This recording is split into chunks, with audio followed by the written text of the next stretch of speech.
آج میں آپ کو عاشورہ کی رات یعنی 10 محرم الحرام کا نفلی نماز کے بارے میں بتاؤں گا۔ جو بھی مسلمان بہن یا بھائی شب عاشورہ کو یہ نماز پڑھے گا، انشاءاللہ عز و جل ان نوافل کی برکت سے گناہوں سے پاک ہوگا اور بہشت میں بے انتہا نعمتیں اس کو ملیں گی۔ ساتھ ہی ساتھ ان نوافل کی برکت سے اس کی حاجات بھی پوری ہوں گی اور اللہ پاک اس کی دعاؤں کو بھی قبول فرمائے گا۔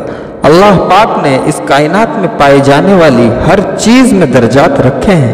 بعض کو بعض پہ فضیلت دی ہے، بعض دن اور بعض راتوں کو سال کے بعد کسی دن کو فضیلت ہے، کبھی کسی رات کو کسی پہ فضیلت ہے۔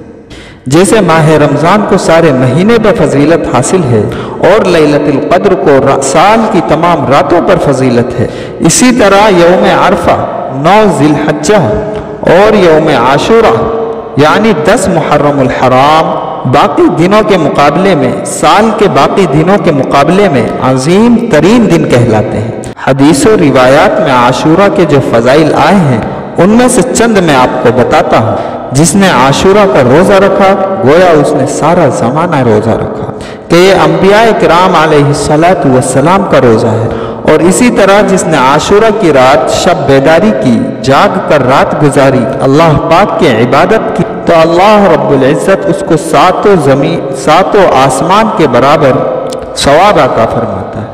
جس نے عاشورہ کے دن کسی کو پانی پلایا، اللہ عز و جل یعنی قیامت کے دن بڑی پیاس والے دن اسے ایسا جام پلائے گا کہ اس کے بعد اس کو کبھی پیاس نہیں لگے گی، مطلب وہ پیاسا نہیں رہے گا کبھی، اور وہ ایسا ہو جائے گا جیسے اس نے لمحہ بھر بھی اللہ عز و جل کی نافرمانی نہیں کی۔ یوم عاشورہ کے دن جس نے صدقہ کیا گویا اس نے کبھی کسی سائل کو خالی نہ لوٹایا ہو۔ اور مزید اس دن کی فضیلت کے بارے میں آتا ہے، یوم عاشورہ کے دن جس نے کسی یتیم کے سر پہ ہاتھ رکھا یا اس سے حسن سلوک کیا گویا وہ تمام اولاد آدم کی یتیموں کے ساتھ حسن سلوک سے پیش آیا۔ جس نے عاشورہ کے دن کسی مریض کی عیادت کی وہ ایسا ہے جیسے اس نے بنی آدم کے تمام مریضوں کی عیادت کی۔ اللہ پاک ہم سب کو اسلامی سال پہلے اور حرمت والے مہینے میں اس برکت والے دن کو ہمیشہ روزہ رکھ کر خوبصورت بھرپور طریقے سے گزارنے کی توفیق عطا فرمائے۔ اگر آپ 10 محرم الحرام کا روزہ رکھنا چاہیں تو بہتر یہ ہے کہ آپ 9 اور 10 محرم کا روزہ رکھیں یا پھر 10 اور 11 محرم کا روزہ رکھیں۔ اللہ پاک ہم سب کو ان پر عمل کرنا آسان فرمائے۔ عاشورہ کے نفل نماز کے بارے میں سن لیں۔ عاشورہ کی رات یعنی 10 محرم الحرام کی رات ان نوافل کو ادا کرنا ہے۔ ان نوافل کا طریقہ یہ ہے کہ آپ جب عشاء کی نماز سے فارغ ہوں تو رات میں جب بھی آپ ان نوافل کو پڑھنا چاہیں پوری رات کسی بھی وقت یہ نوافل پڑھی جا سکتی ہیں۔ آپ نے 4 رکعت نفل نماز ایک ہی سلام کے ساتھ پڑھنی ہے، 2 رکعت کر کے نہیں پڑھنی۔